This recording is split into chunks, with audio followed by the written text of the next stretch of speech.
함께 말씀 보겠습니다. 오늘 우리에게 주신 말씀은 신약성경 누가복음 10장 25절부터 37절 말씀입니다. 신약성경 누가복음 10장 25절부터 37절까지 말씀을 제가 봉독해 드리겠습니다. 어떤 율법 교사가 일어나 예수를 시험하여 이르되 선생님, 내가 무엇을 하여야 영생을 얻으리이까? 예수께서 이르시되 율법에 무엇이라 기록되었으며 내가 어떻게 읽느냐? 대답하여 이르되 내 마음을 다하며 목숨을 다하며 힘을 다하며 뜻을 다하여 주 너의 하나님을 사랑하고 또한 내 이웃을 내 자신같이 사랑하라 하였나이다.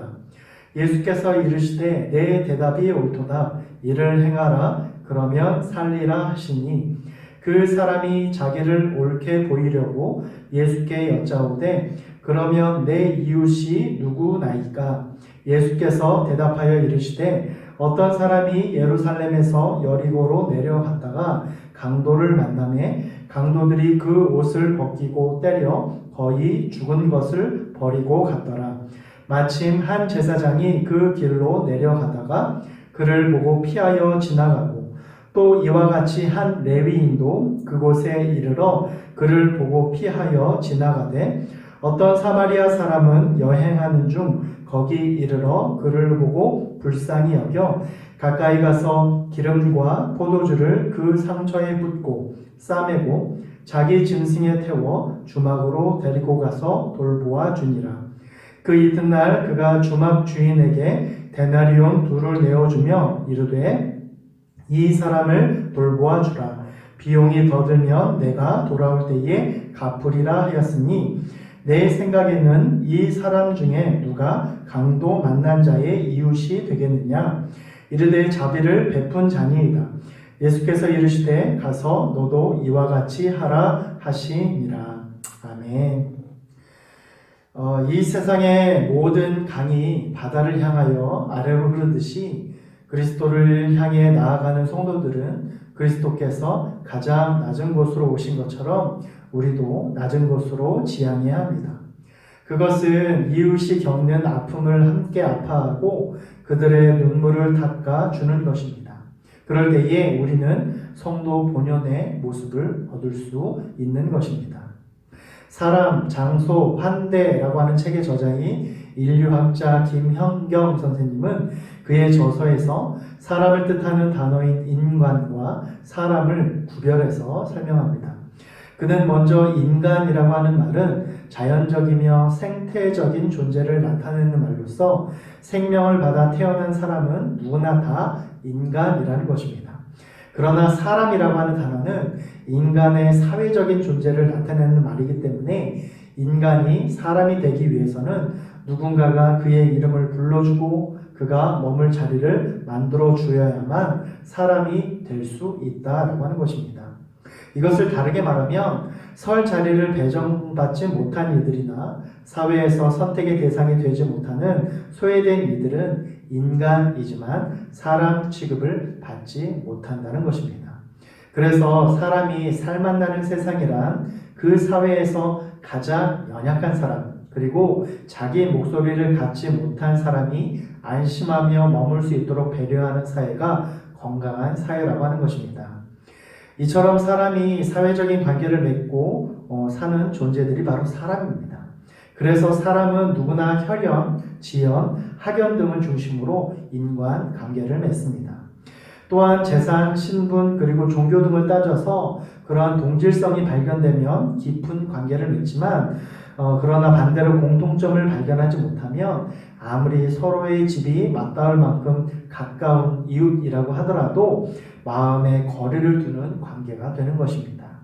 그리고 이러한 마음의 거리는 이웃을 향한 섬김의 여부와 태도를 결정합니다. 즉 아무리 먼 곳에 사는 사람이라도 자신과의 관계가 밀접하면 그를 이웃으로 여겨서 섬김과 친밀함을 나누지만 아무리 가까운 곳에 사는 이웃이라고 하더라도 마음의 거리가 멀어서 관계를 맺지 않으면 이웃을 향한 섬김과 나눔을 베풀지 않는다는 것입니다. 예수님 당시 이스라엘도 자기들은 하나님이 선택하신 백성이라고 하는 편협한 선민의식을 가지고 있었기 때문에 이방인들이나 사마리아인들과 같은 사람들을 적대시하고 거부했습니다. 하지만 이러한 당시 이스라엘의 모습은 율법이 말하는 섬김의 정신과는 어긋나 있는 것이었습니다. 오히려 율법은 민족과 편협함을 넘어서 하나님을 사랑하고 이웃을 내 몸과 같이 사랑하라 라고 말씀하는 것입니다. 오늘 본문은 우리가 잘 아는 예수님의 선한 사마리아인 비유입니다. 한 율법교사가 예수님께 시험하기 위해서 나와 질문을 합니다. 율법교사란 하나님의 말씀을 연구하고 가르치는 율법 전문가이자 성경교사입니다.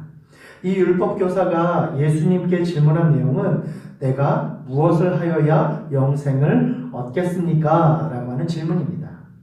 이러한 율법교사의 질문에 예수님은 역으로 율법교사에게 율법은 무엇이라고 기록되어 있는지를 되물으십니다. 그때 율법교사는 하나님을 사랑하고 이웃을 사랑하라 라고 기록되었다고 정답을 이야기합니다. 이것을 들은 예수님은 28절에서 내가 대답한 그대로 실천하며 영생을 얻을 것이다 라고 또한 정답을 말씀해 주십니다.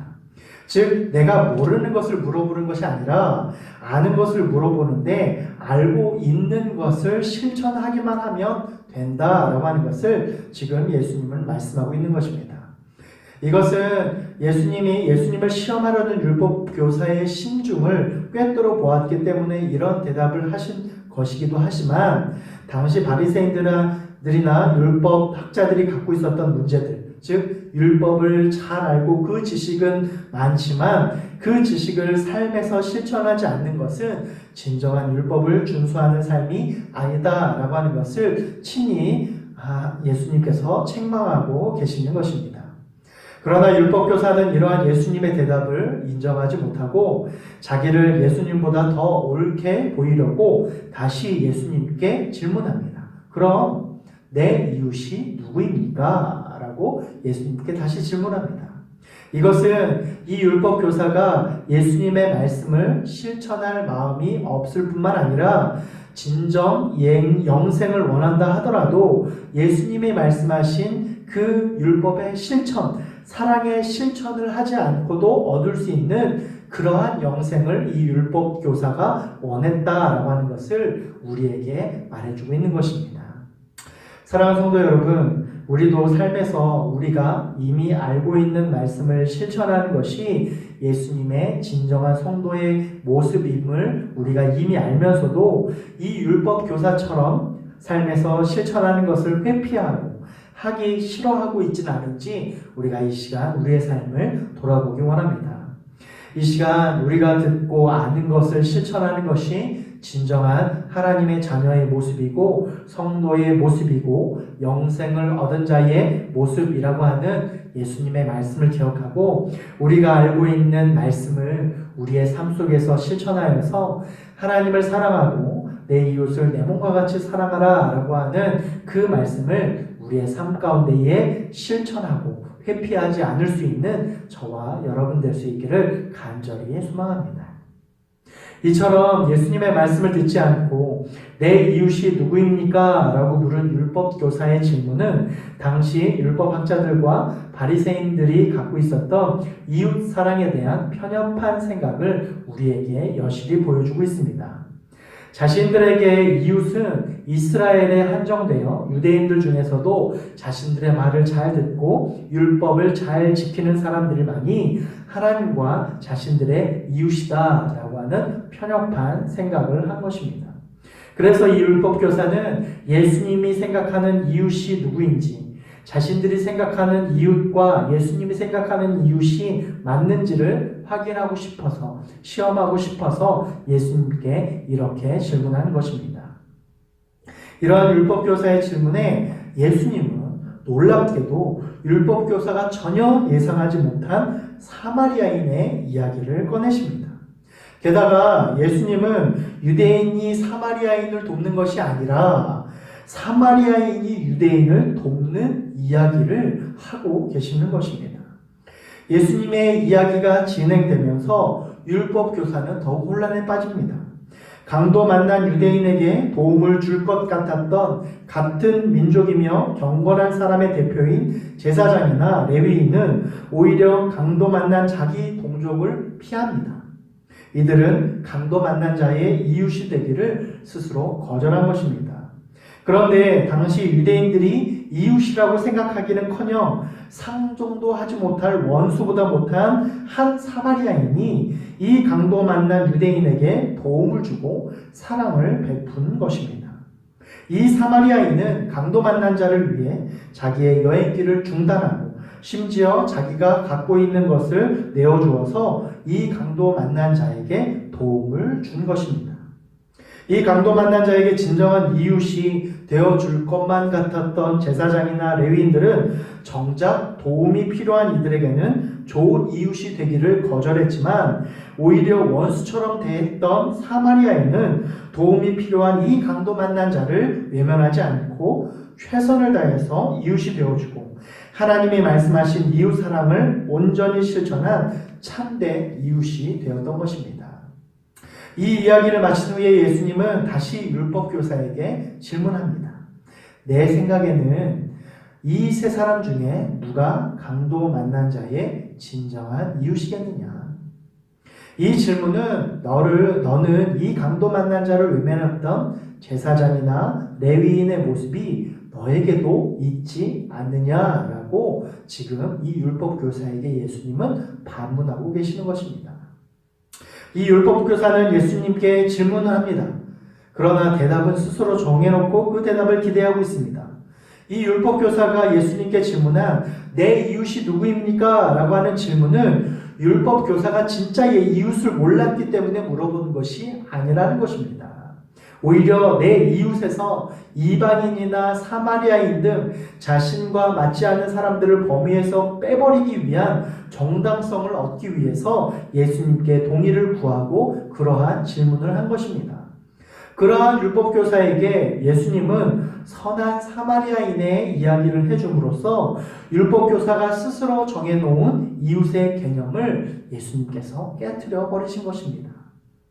예수님은 선한 사마리아인 이야기를 마친 후에 다시 율법교사에게 질문합니다. 자, 이제 강도 만난 자의 진짜 이웃은 누구이겠느냐? 이러한 예수님의 질문에 율법교사는 마지못해서 자비를 베푼 자입니다. 라고 대답합니다. 여러분, 이 대답은 정확한 대답이 아니죠. 정확한 대답은 강도 만난 유대인을 도운 사마리아인입니다가 진짜 정확한 대답입니다. 그러나 이 율법교사는 차마 그 유대인의 이웃이 사마리아인이라고 대답을 하지 못합니다. 그의 자존심, 그의 고집, 그의 생각으로는 여전히 사마리아인이 유대인의 이웃이 될 수 없기 때문입니다. 여전히 그의 이웃의 범주에는 사마리아인이 포함될 수 없었기 때문입니다. 그래서 그는 사마리아인이라고 하는 정답을 회피하고 자비를 베푼 자라고 예수님께 대답을 한 것입니다. 그러자 예수님은 더 이상 율법교사에게 추궁하지 않고 가서 너도 이와 같이 하라라고 말씀하십니다. 즉 너도 사마리아인이나 유대인을 구별하지 말고 도움이 필요한 모든 이들에게 네가 좋은 이웃이 되어 주어라 라고 말씀하고 있는 것입니다. 그리고 그렇게 이웃 사랑을 실천할 때 또한 이웃으로 섬긴 그 사람도 다른 이웃에게 좋은 이웃이 될 수 있다라고 하는 것을 말씀해주고 있는 것입니다. 사랑하는 성도 여러분, 하나님이 원하시는 사랑은 실천하는 사랑입니다. 말로만 하는 사랑, 생각으로만 하는 사랑, 감정으로만 하는 사랑이 아니라 말과 생각과 행동이 일치하여서 하나님이 말씀하신 하나님의 사랑과 이웃 사랑을 내 삶에서 실천하고 적용하는 것이 하나님이 원하시는 진정한 사랑이고 진정한 이웃 사랑을 실천하는 방법이라고 하는 것입니다. 우리는 이 율법 교사처럼 이웃을 한정해 놓고 그 한정된 이웃만 사랑하고 있지는 않습니까? 아니면 사랑해야 한다는 것을 알고 사랑한다 하는 것이 하나님이 원하시는 것임을 알면서도 이 삶에서 사랑을 실천하는 것을 회피하고 있지는 않습니까? 이웃이 되어줘야 할 사람이 있음에도 회피하는 것은 강도 만난 자를 외면한 제사장이나 레위인과 같은 모습임을 기억하고 우리가 말과 혀로만 사랑하지 말고 우리 주위에 도움이 필요한 이웃을 위해서 기도하고 실제적인 도움을 베풀어주고 또 나한테 좋은 것이 있으면 이웃과 함께 나눌 수 있는 진정한 이웃 사랑을 실천할 수 있는 저와 여러분 될 수 있기를 간절히 소망합니다. 그래서 강도 만난 자에게 사마리아인이 친구가 되어주고 이웃이 되어준 것처럼 우리도 때로는 우리를 싫어하고 미워하는 이들에게까지도 도움을 주고 하나님의 사랑을 베풀 수 있는 섬김의 사명을 온전히 감당하는 저와 여러분 될 수 있기를 간절히 축원합니다. 기도하시겠습니다. 하나님 감사합니다. 오늘 말씀을 통하여서 성도가 해야 할 사랑의 사명이 무엇인지 우리가 깨닫게 됩니다. 하나님 오늘 말씀에서 강도 만난 자의 진정한 이웃이 제사장이나 레위인이 아니라 그 사랑을 베풀었던 사마리아인이 그에게 진정한 이웃이 되어 주었던 것처럼 하나님 우리 주위에도 도움이 필요한 수많은 이들의 그러한 도움을 외면하지 않고 하나님의 사랑을 실천할 수 있는 선한 사마리아인과 같은 심령과 마음을 우리 가운데 허락하여 주시옵소서. 율법 교사처럼 우리도 이웃을 한정하고 한정된 이웃만 사랑하고 있지는 않은지 우리가 돌아보게 하여 주시고 하나님은 우리 주위에 있는 모든 도움이 필요한 자들 이방인이든 사마리아인이든 유대인이든 상관없이 하나님 말씀하신 대로 실천하고 사랑을 실천하고 이웃에게 사랑을 증거하는 것이 온전한 영생을 얻은 자의 모습이다라고 하는 말씀을 우리가 기억하고 하나님 우리가 이웃을 한정하는 것이 아니라 우리 도움이 필요한 모든 이들에게 주님의 사랑을 베풀고 나눌 수 있는 그래서 좋은 이웃이 되어주고 하나님의 말씀을 실천할 수 있는 진정한 성도의 사명을 감당해 나아갈 수 있는 우리 모두가 될 수 있도록 인도하여 주시옵소서. 우리가 서로 사랑하기 시작할 때 그리고 우리 주위에 있는 모든 이들에게 사랑을 베풀기 시작할 때 우리가 참 하나님의 제자이며 참 예수님의 제자임을 그들에게 알게 하여 주시고 때로는 우리를 미워하고 우리를 싫어하는 자에게까지도 그들에게 도움을 주고 그들에게 좋은 이웃이 되어서 그들의 마음에 하나님의 선한 사랑을 흘려보낼 수 있는 진정한 성도의 모습이 되는 우리 모두가 될 수 있도록 역사하여 주시옵소서. 코로나 바이러스가 계속되고 있는 상황 가운데 있습니다. 하나님 성장세를 멈춰주시고 확산을 막아주시고 하나님 속히 백신과 치료제가 개발되어서 하나님 더 이상 그러한 바이러스의 두려움 가운데 있지 않게 하여 주시고 하나님 우리가 자유함으로 하나님을 예배하고 찬양하고 예배당에 나와 마음껏 주님을 예배하는 날이 속히 회복되어 줄 수 있도록 주님 인도하여 주시옵소서. 이 시간도 예배하는 모든 성도들의 가정과 생업을 축복하여 주시고 이전에 속한 모든 성도들의 삶 가운데에 하나님의 사랑이 나타나며 그 사랑을 실천하여서 하나님의 축복과 은혜와 사랑이 넘치는 삶을 살아갈 수 있는 우리 모든 성도들 될 수 있도록 인도하여 주시옵소서. 그렇게 하실 주님을 기대하고 소망하고 감사드리며 예수님의 이름으로 기도드립니다.